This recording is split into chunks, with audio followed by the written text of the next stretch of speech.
தாராள பிரபு. தாராள பிரபு. தாராள பிரபு. அது வேணாமா? நீங்க மித்ரா மேடத்தை கல்யாணம் செஞ்சுக்கிட்டு சந்தோஷமா வாழணும். இல்ல ஆனந்தி, என் லைஃப்ல இதுக்கப்புறம் கல்யாணங்கிற ஒரு விஷயத்துக்கெல்லாம் இடமே இல்ல. இந்த குழந்தைக்காக தான் வாழணும்னு நான் முடிவு பண்ணிட்டேன். தயவு செஞ்சு இந்த குழந்தைய எனக்கு கொடுத்துரு. ஆனா இத நான் முடிவு பண்ண முடியாது சார். ஏன்னா இந்த குழந்தை மேல எனக்கே எந்த உரிமையும் இல்ல. உங்களுக்கு இந்த குழந்தைய கொடுக்கணுமா இல்லையான்னு முடிவு பண்ண வேண்டியது இந்த குழந்தையோட அப்பா. வாட்? குழந்தையோட அப்பாவா? What do you mean, Anandhi? ஆமா சார், இந்த குழந்தையோட அப்பாதே அத முடிவு பண்ணணும். இந்த குழந்தையோட இதய துடிப்பை கேட்டுட்டு குழந்தையோட தகப்பங்கிற ஸ்தானத்துல இருந்து இந்த குழந்தைய வளர்க்கணும்னு கேக்குறீங்களே, ஆனா என் கழுத்துல தாலி கட்டும் போதே அவ ஏன் ஆனந்தி அவ வயித்துல வளர்றது என் குழந்தைன்னு ஒரு தகப்பனா நின்னாரே, என் அன்பு அவருக்கு தானே இது சொந்தம்.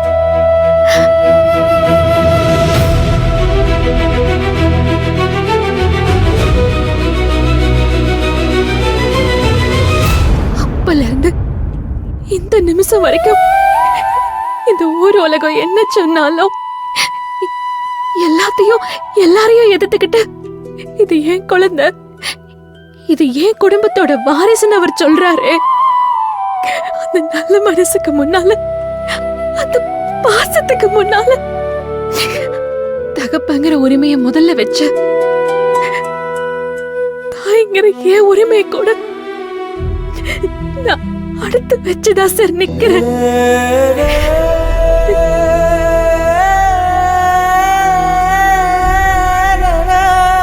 இது எனக்கு சொந்தமான பொருளா இருந்தா இந்தாங்கன்னு எடுத்து கொடுத்திருக்கலாம்.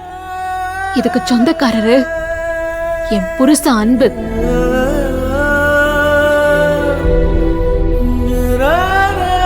அவர் பாசத்துக்கு கட்டுப்பட்டதே இந்த குழந்தையும் இருக்குது. ஆனந்தி, நெசமாவே நீங்க உயிரை கேட்டிருந்தா கூட கொடுத்திருப்போம் சார். ஆனா இந்த உயிர்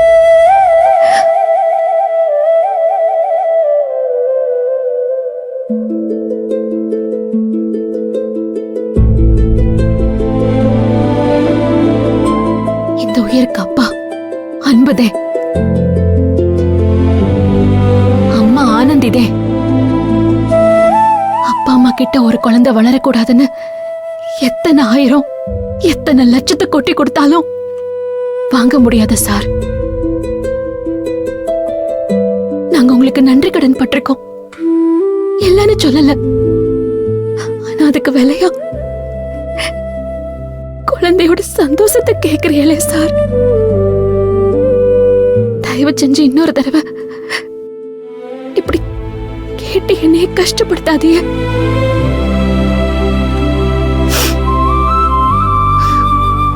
நான் ஏதாச்சும் தப்பா பேசியிருந்தா என்னை மன்னிச்சிருங்க.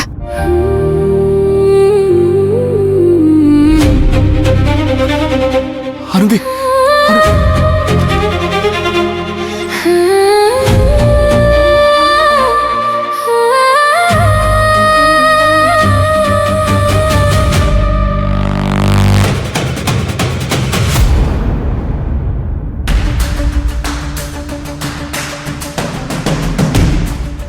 இவ எதுக்கு மகேஷ் கேபினுக்கு வந்துட்டு போறான்? இவ முகமே சரியில்லை, ரொம்ப டல்லா இருக்கு. என்னவா இருக்கும்? மகேஷ் கிட்ட என்ன பேசிட்டு போறான்னு தெரியலையே.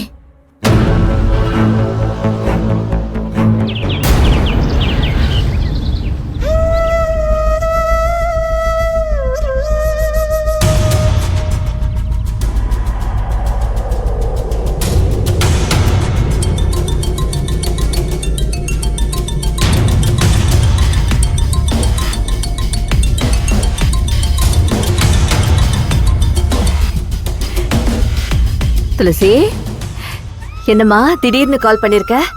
இங்க இருந்து கிளம்பி போய் எத்தனை நாள் ஆச்சு? ஒரு கால் பண்ணி எப்படி இருக்கேன் என்னன்னு கேட்க தோணல உனக்கு? இப்ப கூட எதுக்கு கால் பண்ணேன்னு கேக்குற மாதிரி கேக்குற? எப்படி இருக்கேன்னு கேட்க வாய் வரல உனக்கு? நீ எல்லாம் ஒரு அம்மாவா? ஏய், எந்த கோவத்தடி ஏன் மேல காட்டிக்கிட்டு இருக்க? நான் தான் உன்னை அங்க இருக்கவே வேண்டான்னு சொல்றேன். நீ தான் சொன்ன பேச்ச கேட்காம அத்தை வீட்டுல தான் இருப்பேன்னு அடம் பிடிச்சுக்கிட்டு இருக்க. மா, அத்தை வீடுன்னு சொல்றத முதல்ல நிறுத்து.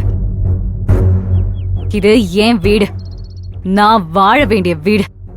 மருமகளா இருந்து நான் ஆழ வேண்டிய வீடு.